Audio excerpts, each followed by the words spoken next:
बिस्मिल्लाहिर्रहमानिर्रहीम।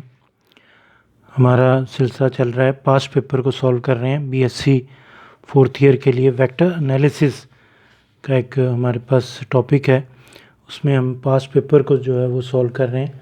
और उसमें आज जो क्वेश्चन सेलेक्ट किया है वो 2020 में पंजाब यूनिवर्सिटी के पास्ट पेपर में आया। पहले क्वेश्चन को पढ़ते हैं, फिर उसके अंदर जो फार्मूलाज वगैरह यूज़ होने हैं उन्हें पढ़ते हैं, याद करते हैं, फिर क्वेश्चन को सॉल्व करना शुरू करते हैं। सबसे पहले क्वेश्चन को देखिएगा।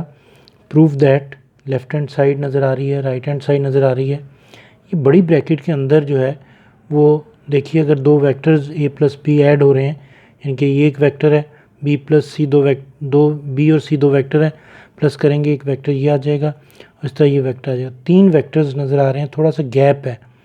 अब ये एक टेक्निकल जो है वो टर्म है वेक्टर में कि अगर तीन वेक्टर्स को इस तरह बड़ी ब्रैकेट में लिखा जाए और बीच में थोड़ा सा गैप डाला जाए तो इसके मीनिंग क्या होते हैं। तो इसको देखिएगा, तीन वेक्टर्स नज़र आ रहे हैं, ब्रैकेट वही नज़र आ रही है, गैप नज़र आ रहा है, इसे कहते हैं स्केलर ट्रिपल प्रोडक्ट। और इसका मतलब ये होता है कि तीन वेक्टर्स जिस तरतीब से लिखे गए हैं उनमें किसी एक जगह पे डॉट है और किसी एक जगह पे क्रॉस है। अगर कोई पहले क्रॉस लिख दे बाद में डॉट लिख दे, जैसे मैंने पहले डॉट लिखा है बाद में क्रॉस लिखा है, एक ही बात है। तो इसे कहते हैं स्केलर ट्रिपल प्रोडक्ट। अगर आप ब्रैकेट में नहीं लिखना चाहते तो फिर इसको इस तरह लिखेंगे। पढ़ेंगे कैसे, ए का डॉट ले लें बी क्रॉस सी के साथ। है जनाब, प्रूफ क्या करना है, कहते हैं कि इसका आंसर जो है वो ये आना चाहिए। क्या है, टू टाइम्स के साथ अगर आप देखें तो बड़ी ब्रैकेट में वो तीन वेक्टर्स आपको ए बी सी नज़र आ रहे हैं, यानी कि scalar triple product of A B C, two times of scalar triple product of A B C. मैंने लेफ्ट हैंड साइड को सिलेक्ट किया, लेफ्ट हैंड साइड यहाँ से देख के लिखी। अभी मैंने बताया था, पहले इन्हें पढ़ लेते हैं, जो फार्मूला इसमें यूज़ होने हैं वो एक नज़र पढ़ लेते हैं पहले उन्हें। सबसे पहले तो तीन वेक्टर का स्केलर ट्रिपल प्रोडक्ट कैसे लिखते हैं और अगर ब्रैकेट ना डालें तो उसको किस तरह लिखा जाता है। ये भी ज़हन में रखिएगा कि कुछ ऑथर्स जो हैं वो अपनी बुक में जब क्वेश्चन लिखते हैं तो यहाँ पे कॉमर्स डाल देते हैं।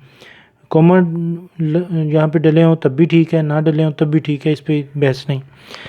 नंबर 2 पे ये है कि अगर स्केलर ट्रिपल प्रोडक्ट में कोई से तीन वेक्टर्स में से दो वेक्टर अगर सेम हो तो उसका आंसर जो है वो 0 के इक्वल होता है। ये बात मैंने आपको पहले बता दी कि डॉट और क्रॉस में कोई रेफर नहीं है। पहले डॉट लिख लें पहले क्रॉस लिख लें, दोनों के जवाब जो है सेम होते हैं। इसमें जो और चीज़ें यूज़ होनी है वो ये है कि डॉट प्रोडक्ट में अगर दो वेक्टर की जगह बदल दें तो कोई फ़र्क नहीं पड़ता। आखिरी बात जो है वो एक्स्ट्रा है, लेकिन फिर भी देखिएगा u क्रॉस v, जब भी ये दो वेक्टर के दरमियान क्रॉस होगा तो इस तरह ज़हन में रखिएगा, अगर कोई लिख ले ब्रैकेट तो ठीक है, बड़ी अच्छी बात है, ना भी लिखे तो इसका मतलब है कि ये एक वेक्टर को रिप्रेजेंट कर रहा है, ये पूरी चीज़ एक वेक्टर को रिप्रेजेंट कर रही है। तो बहुत एहतियात अगर करनी हो तो जब भी दो वेक्टर के दरमियान क्रॉस का निशान हो तो आप इर्द गिर्द जो है वो ब्रैकेट रख लें। मैंने कहीं रखी है कहीं नहीं रखी है, आपकी मर्ज़ी है, आप रखें या ना रखें। हाँ जी, सबसे पहले आ जाते हैं जनाब, लेफ्ट हैंड साइड को मैंने सेलेक्ट किया था, अब इसका मैंने ब्रैकेट को ख़त्म कर दिया। तो अभी हमने पढ़ा था तीन वेक्टर्स का स्केलर ट्रिपल प्रोडक्ट का क्या मतलब होता है, पहला वेक्टर, दूसरा वेक्टर, तीसरा वेक्टर, एक डॉट और एक क्रॉस। हाँ, डॉट पहले डालना है या क्रॉस पहले लिखना है ये आपकी मर्ज़ी है, आप इस तरह कर लीजिए, बाद में आप चेंज करके करेंगे तब भी जो जवाब है वो सेम ही आएगा। एक प्लस बी मैंने वैसे ही रहने दिया, डॉट वैसे ही रहने दिया। अब ये दो वेक्टर्स हैं, इनके दरमियान में क्रॉस है, तो जब भी दो वेक्टर के दरमियान में क्रॉस होगा तो पहले उस क्रॉस को सॉल्व करते हैं, ये ज़हन में रखिएगा, पहले इस क्रॉस को सॉल्व करना है। आम दो ब्रैकेट की तरह जिस तरह दो ब्रैकेट्स को मल्टीप्लाई करते हैं वैसे मल्टीप्लाई करना है, लेकिन बस ये ख्याल रखना है कि बीच में क्रॉस का निशान है और तरतीब का ख्याल रखना है। क्रॉस प्रोडक्ट में तरतीब का बड़ा ख्याल रखा जाता है। बी का क्रॉस लिया सी के साथ, बी का क्रॉस लिया ए के साथ, देखिए तरतीब, बी का क्रॉस सी के साथ, फिर प्लस बी का क्रॉस ए के साथ। अब प्लस सी को जो मल्टीप्लाई करेंगे, मल्टीप्लाई कहना तो नहीं चाहिए, क्रॉस प्रोडक्ट कहना चाहिए, प्लस वैसे ही आ गया सी क्रॉस सी, फिर प्लस को प्लस से मल्टीप्लाई किया, प्लस आ गया सी क्रॉस ए, ब्रैकेट बंद कर दी। अब इसके अंदर 1 2 3 4 टर्म्स हैं।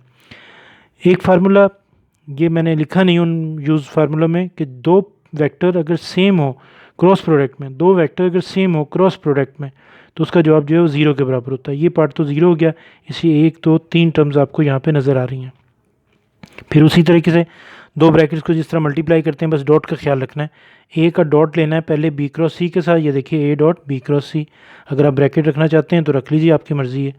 फिर ए का डॉट बी क्रॉस ए के साथ, ए का डॉट बी क्रॉस ए के साथ, फिर ए का डॉट सी क्रॉस ए के साथ, फिर प्लस बी का डॉट इसके साथ, फिर इसके साथ और इसके साथ। देख लीजिए, अब हमने वो जो फार्मूला यूज़ में हमने पढ़ा था कि अगर स्केलर ट्रिपल प्रोडक्ट में, अब देखिए 1 2 3 4 5 6, ये 6 टर्म्स हैं, 6 के 6 में एक डॉट है एक क्रॉस है, यानी कि स्केलर ट्रिपल प्रोडक्ट है 6 के 6।